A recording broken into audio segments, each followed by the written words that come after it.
Hi, everyone.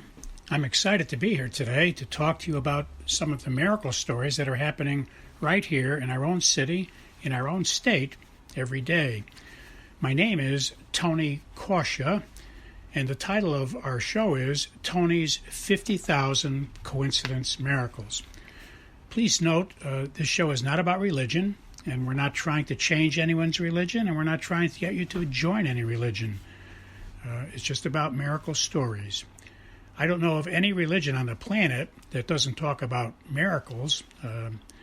That's why religions begin, because they have something that's telling them there's really a God.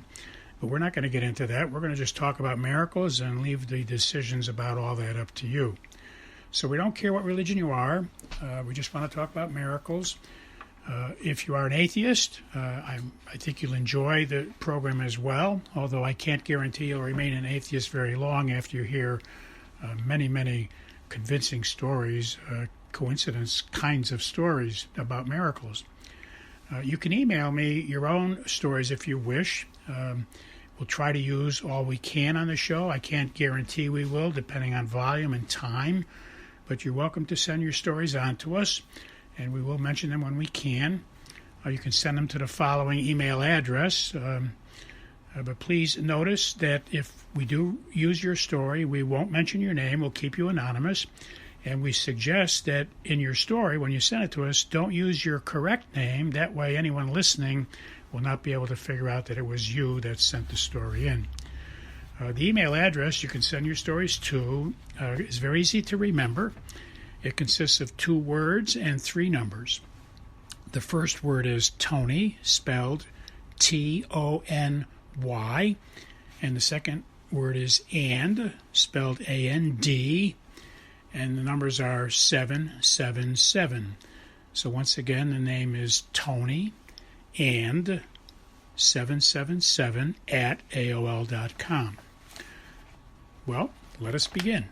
We are recording week number 9, and I'd like to get some housekeeping things out of the way. First, I'd like to suggest that you always have a pencil and paper handy, because I may say some things in this 15-minute recording that you want to jot down and check after the recording is over. So if you can, maybe even right now, try to get a paper and pencil just in case there's some things you want to jot down. And we're going to be talking about how to spot some miracles. How do we go about noticing miracles? Again, housekeeping, because our tapes are about miracles, and some of you may not know how you go about spotting miracles. Now, the best thing to do is to be vigilant, have an attitude that you're looking for miracles all day long. And the way you do that is by being in constant conversation with God throughout the day. So you talk to God about many things, and you try to listen with your heart. That's where your soul is.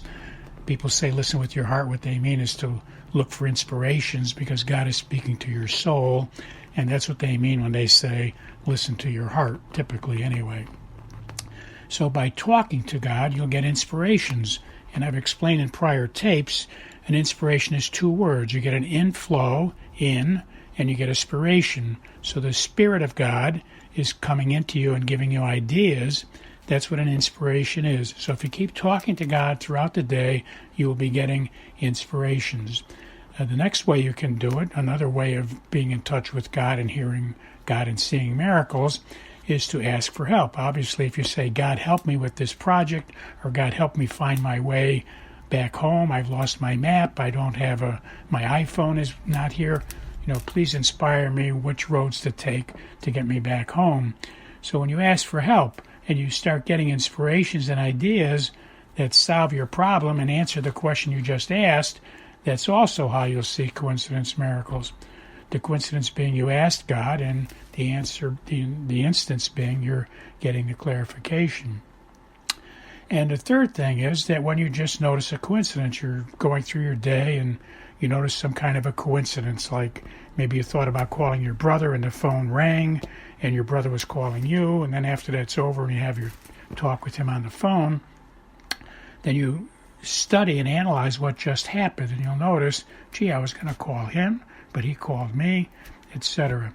Or you might get a phone call one day, and 2 days later get another similar phone call, and 3 days later get another similar one. And so you say, this is very coincidental. So you think about it and you ponder it, and you notice in that process that God is talking to you in 3 days by the phone calls that you're getting are trying to add up and say the same thing to you. I'll give you some examples of in the Bible where there are coincidental miracles, okay? Because this topic, our tapes are about coincidence miracles we're going to be sharing. And I wrote 2 books the title of both books is Tony's 50,000 Coincidence Miracles. So let me give you some examples in the Bible where there are coincidences. For example, most people know that an angel appeared to the Blessed Virgin Mary and told her she was going to become the Mother of God. And after Mary goes through this, she decides to go visit Elizabeth, her cousin. Now, when she gets there, she walks into the house, and Elizabeth sees her and says, the baby has just leapt in my womb, for the Mother of God the Mother of my Lord has come to visit me.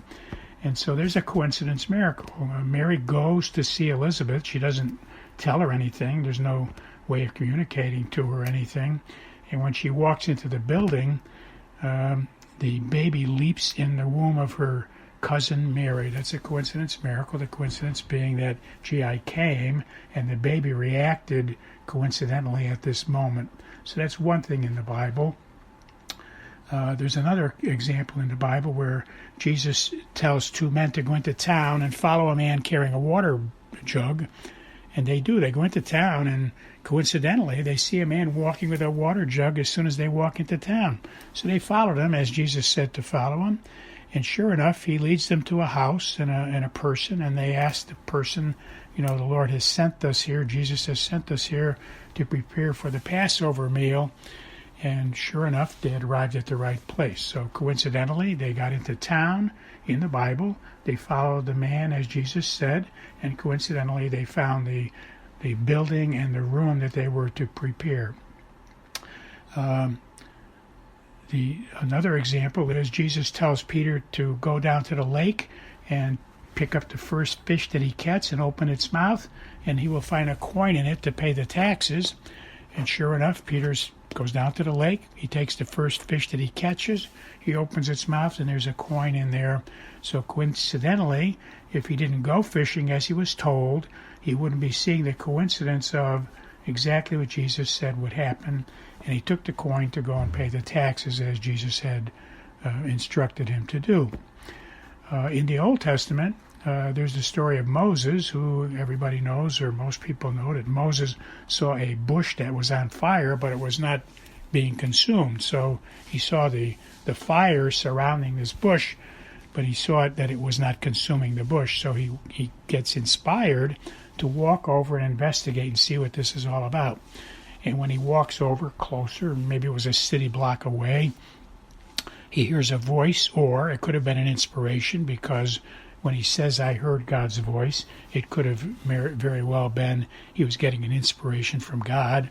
But in either case, he got his inspiration from God to go and be an instrument to save the Jewish people and take them out of Egypt. He got this message and heard this voice because he had coincidentally gone over to investigate this mysterious bush. So that's another coincidence in the Bible. And there's another very clear example of a coincidence in the Bible. If you read the book of Tobit, and look in the book of Tobit, and you go to chapter 3, verse 7, you notice that it says, practically almost says it's a coincidence miracle, because it says at the exact same time that Tobit was pleading with God, at that same time, Sarah, his future daughter-in-law that he never even knew or met yet, she also was at the same time pleading with God to plead her case and ask for help. So both of these people, Tobit and Sarah, were both asking God to please help them at the same time. And the Bible says that, even though they never met yet and they lived many miles apart. Sounded like it was a 2 or 3 day journey away from where they were. because Tobit's son goes to visit Sarah eventually in the story. But in the book of Tobit, chapter 3, verse 7, you'll see that statement being made.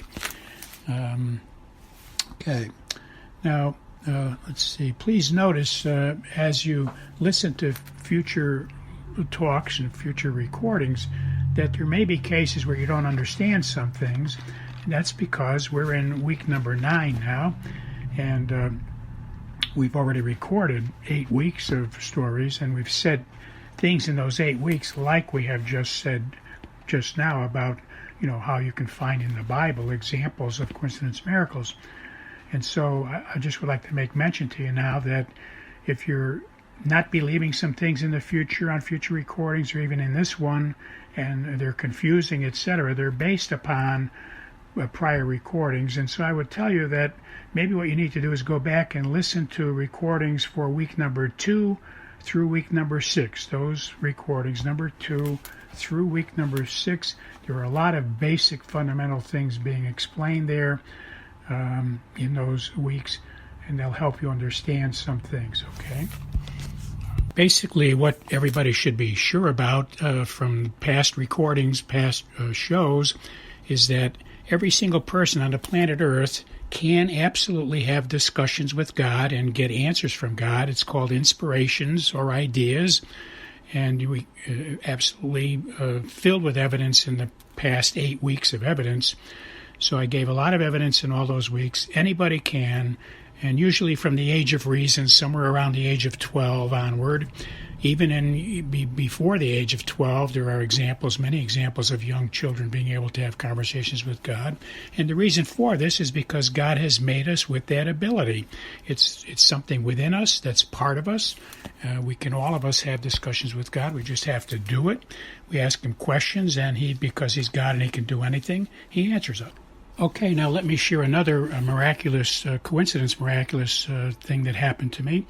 It happened in 9 steps. The first step was my publisher and I agreed that we were going to offer 30 free audios on our webpage. So we created all of that on a webpage. And then the second step was I asked him to please go find a suitable picture that we could use on our webpage, something of a midnight sky with a lot of stars. And he did that. So the third step was he came up with a brilliant, wonderful picture of a midnight sky with many stars. And all the stars were to indicate the many miracles we receive in our lifetime. Each human being gets many miracles. The fourth step was that we posted it, we created the web page, and then we sent out a lot of alerts on Facebook and LinkedIn telling people about the free offerings, 30 free audios they could use. The fifth step was Jesus nudged me one day. I was looking at what was on TV for the week, and he nudged me to record a certain movie that was on, a Hallmark movie. It's called, the movie was called In the Key of Love. It's about musical keys, musical notes. So the title is In the Key of Love, version year 2019. The next step was that I was inspired by Jesus about 3 nights later to sit down and watch that movie, which I did. The next step, which was step number 7 now, is while I was eating, I happened to look up just in a brief moment, and I thought I saw the picture of the midnight sky. And the next step was I talked myself out of it. That was step 8, saying, no, I was just imagining it. And step 9 was Jesus said, look, why don't you stop, look back, and see, so then you'll know forever you really saw it or you didn't. And so I did, and sure enough, there it was. I did see the exact identical picture on the movie in that 3 or 4 seconds that I looked up, and it did match what we put into our message to people and on our webpage. Okay, you just heard a miracle story that consisted of 9 steps, a coincidence miracle that took 9 different steps, and I will talk to you next week. God bless you all.